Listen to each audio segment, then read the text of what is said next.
Agnès Buzyn à l'OMS, que s'est-il passé? Oh là là là là, l'affaire Agnès, le Agnès Gate, le Buzyn Gate quelque part.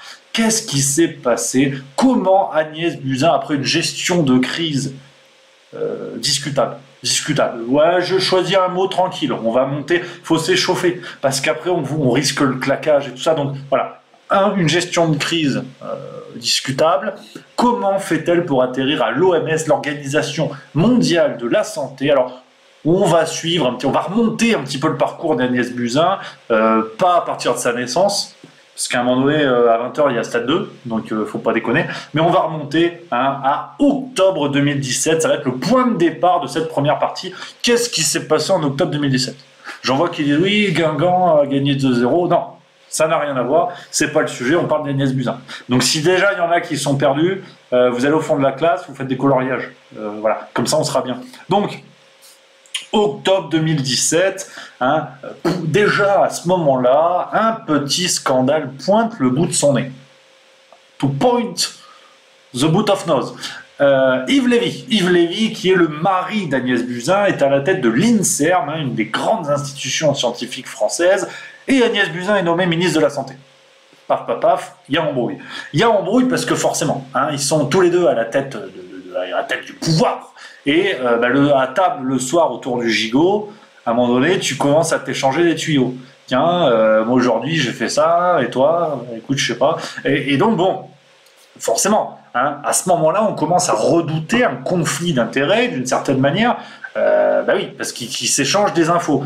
Et donc, Édouard Philippe, le dalmatien, le barbu dalmatien, comme j'aime à l'appeler, avec l'accord d'Agnès Buzyn, signe un papier, un paplard, qui officialise le fait qu'Agnès Buzyn se déporte de tout dossier concernant l'INSERM.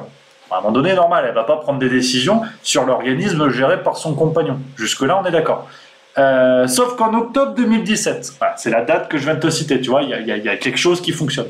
En octobre 2017, Agnès Buzyn co-signe avec Frédérique Vidal, ministre de l'Enseignement, un papier officiel qui mentionne le gel des appels à création des IHU. Ceux qui suivent mes vidéos commencent à voir où je veux en venir. Les IHU, Instituts Hospitalo-Universitaires, qui sont des organismes plutôt récents en France et qui visent à avoir une certaine autonomie. Ce sont des instituts hospitaliers qui vont, par exemple, pouvoir mener leurs propres recherches, collecter leurs propres fonds, sans être véritablement dépendants du ministère de la Santé et de l'INSERM. Sauf que, avant 2017, il faut remonter environ en 2012-2013, Yves Lévy se prend le bec avec Didier Raoult. Oui, parce que Didier Raoult est celui qui a contribué à la création de l'IHU Méditerranée. On est bon, le puzzle, il se met en place ou pas? Donc, à ce moment-là, ça pose problème. Ça pose problème parce que tout le monde dit, attendez, le gel des créations d'IHU, est-ce que c'est pas lié au bisbille, parce que j'aime le mot bisbille, entre Yves Lévy et Didier Raoult? Donc là, on commence à se dire quand même, Tata Agnès, voilà, faut quand même faire quelque chose. Et voilà, ça c'est la première pierre, pour se mettre dans l'idée que dès le départ, ça sentait le pneu cramé, la gomme Michelin qui a frotté l'asphalte, tu sais. Et le coronavirus débarque. Voilà, saut dans le temps, ça, hop, à pieds joints, je me projette, to project myself, le coronavirus arrive. Un pangolin qui a fait une crise d'adolescence, on ne sait pas vraiment, l'OMS est sur le coup. Ils sont arrivés en Chine. Bon, ça fait 1 an que la pandémie est déclarée, mais il y a de la route entre Washington et Wuhan. Donc les mecs, je sais pas, ils ont dû prendre la nationale, ils sont arrivés là, ça y est, ils y sont. Donc, nous sommes en décembre 2019, janvier 2020 précisément. Et là, Tata Agnès, elle nous dit, bon, je me suis renseigné, il y a un risque d'importation quasiment nul. Non, c'est bon. On a eu des pangolins au téléphone. Ils nous ont dit non, la flemme. Je sais pas comment on dit en pangolin, mais c'est bon. Et Tata Agnès nous dit à ce moment-là que le risque de propagation est très faible. Déjà à ce moment-là, on sent une certaine clairvoyance.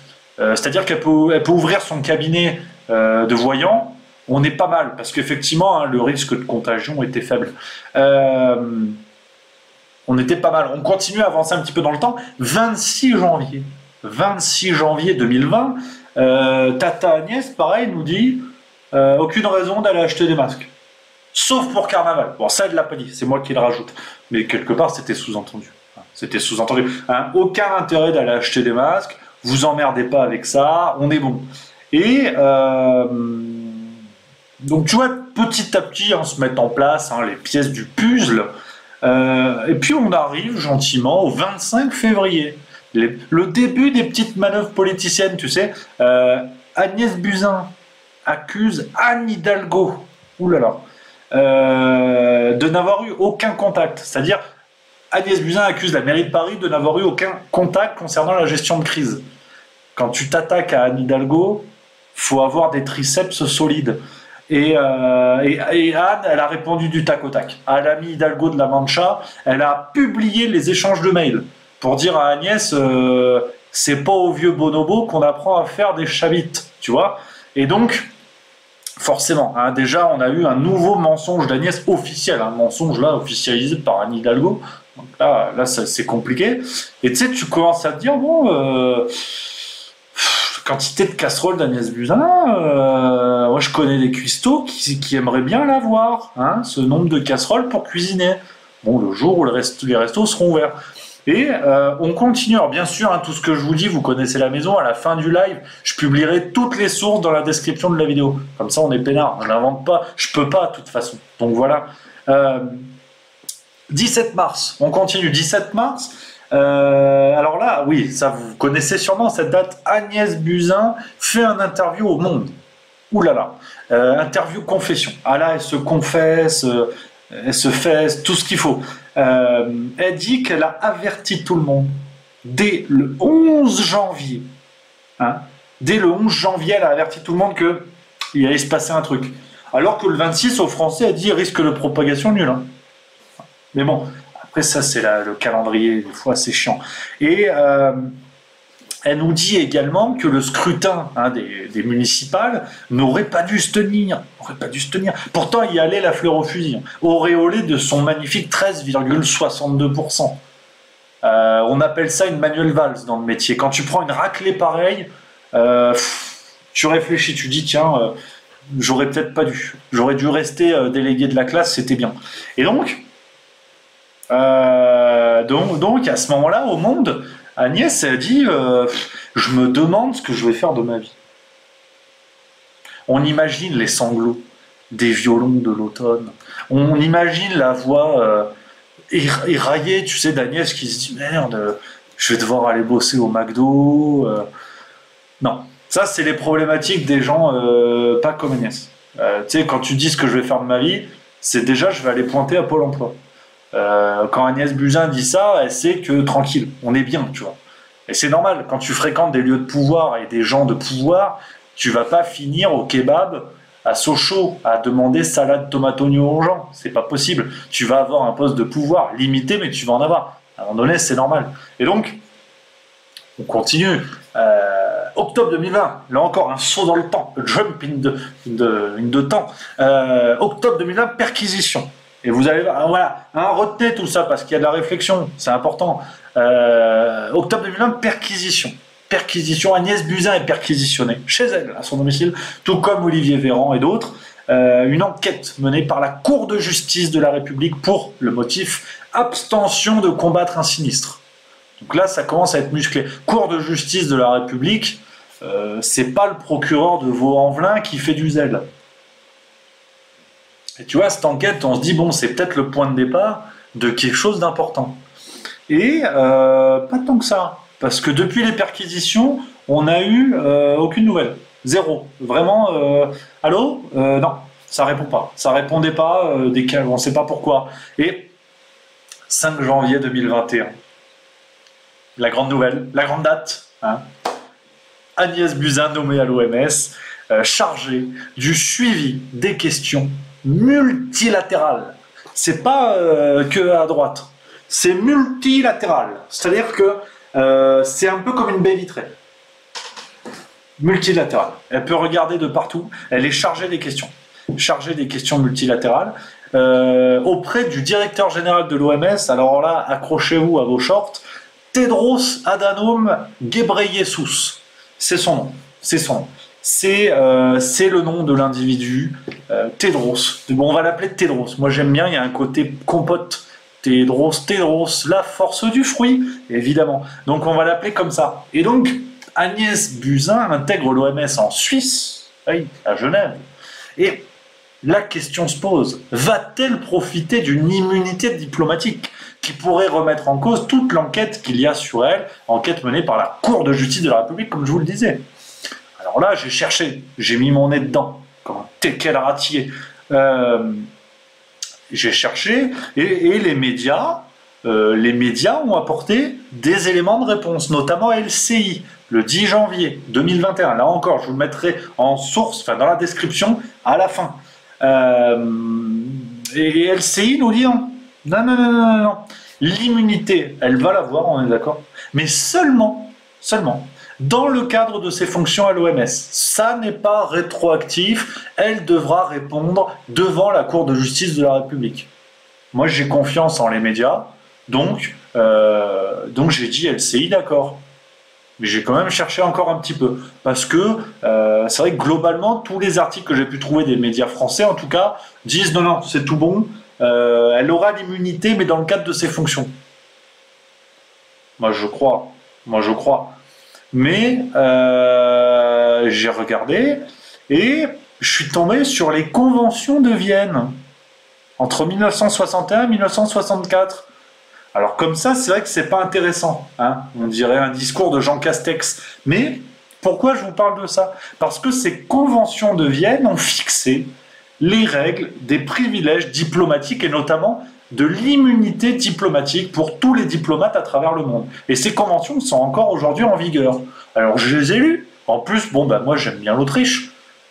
Ich bin, et j'aime bien l'Autriche, donc j'ai regardé. Qu'est-ce que c'est cette affaire de convention de Vienne. Et les conventions de Vienne, si vous voulez, distinguent 3 types d'immunité diplomatique. Alors là, attention, là on est comme à l'école, hein, ça papote pas, je vous explique ce qu'on peut trouver sur Internet, hein, les conventions de Vienne, vous tapez, vous regarderez. Première immunité prévue dans les conventions de Vienne, l'inviolabilité. C'est-à-dire que l'agent diplomatique ne peut être soumis à aucune forme d'arrestation ou de détention, même temporaire, sauf en cas de flagrant délit. Ça, c'est la première. Pour la deuxième, l'immunité de juridiction. L'agent diplomatique jouit de l'immunité de juridiction pénale, civile et administrative qui a pour effet de le faire échapper à la compétence des tribunaux de l'état d'accueil. Et troisième type d'immunité, l'immunité d'exécution. Aucune mesure d'exécution ne peut être prise à son égard. Donc, en dehors du cas de Tata Agnès, elle est diplomate, je vais envoyer mon CV. Parce que on est pas mal. Tu dis, moi je suis au SMIC, si je vole un œuf, ou un bœuf d'ailleurs, on s'en fout, j'ai pas l'immunité, et je vais payer. Ah, l'immunité diplomatique, c'est pas mal. Et j'ai continué à mener mon enquête dans la continuité de ce que disent les conventions de Vienne, et j'ai trouvé un article du Figaro, pareil, que je vous mettrai en source, et qui s'appelle 5 questions pour comprendre l'immunité diplomatique. Ça date du 5 juin 2014. C'est vraiment super intéressant si la question vous intéresse.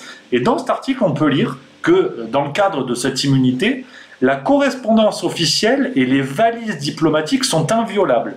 Elles ne peuvent être ni ouvertes, ni retenues, ni soumises à des contrôles électroniques ou par rayon X, sauf cas très exceptionnels. Alors, à quelle conclusion j'en arrive?